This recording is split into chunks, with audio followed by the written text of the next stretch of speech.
வணக்கம் நேயர்களே, நாம் இன்று ஒரு வித்தியாசமான நிகழ்வுடன் உங்களை சந்திக்க இருக்கிறோம்.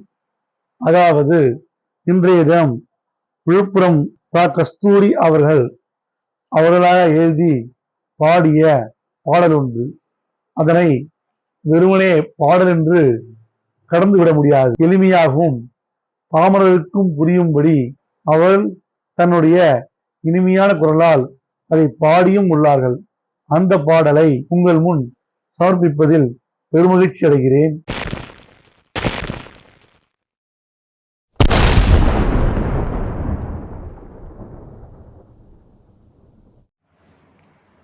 அனைவருக்கும் வணக்கம். விவசாயின் பாடல். நீர் வளமோ நிலவளமோ ஒன்னாத்தான் இருந்துச்சு, விலையில்லாம கிடந்துச்சு. ஆனா இப்ப எல்லாமே தலைகீழா மாறிச்சு, தடமாறி நின்றுச்சு. நீர் வளமோ நிலவளமோ ஒன்னாத்தான் இருந்துச்சு, விலையில்லாம கிடந்துச்சு. ஆனா இப்ப எல்லாமே தலைகீழா மாறிச்சு, தடமாறி நின்றுச்சு. கடல் நீர குடிநீர ஆராய்ச்சி செய்யுறான். கட்டடத்தை கட்டுறான், கருவியால பார்க்குறான்.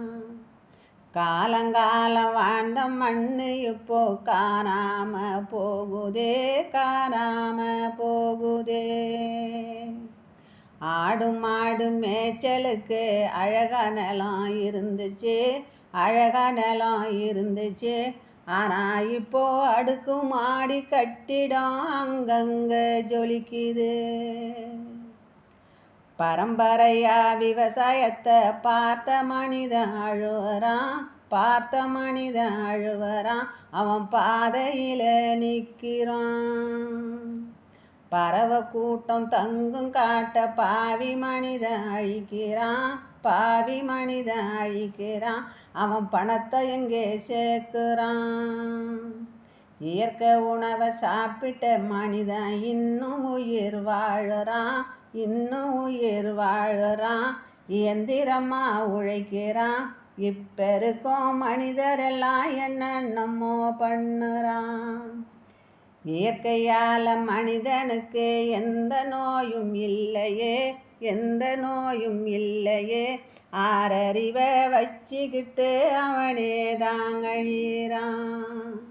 நீர்வளமோ நிலவளமோ ஒன்னாத்தான் இருந்துச்சு, விலையில்லாம கிடந்துச்சு. ஆனா இப்ப எல்லாமே தலைகீழா மாறிச்சு, தடமாறி நின்றுச்சு. நன்றி. இளைஞர்களே, அவளை கேட்டீர்களா? பிடித்திருந்ததா உங்களுக்கு? நன்றி, வணக்கம். வாழ்க செந்தமிழ், வாழ்க செந்தமிழர், வாழ்க ராயமணி திருநாடு.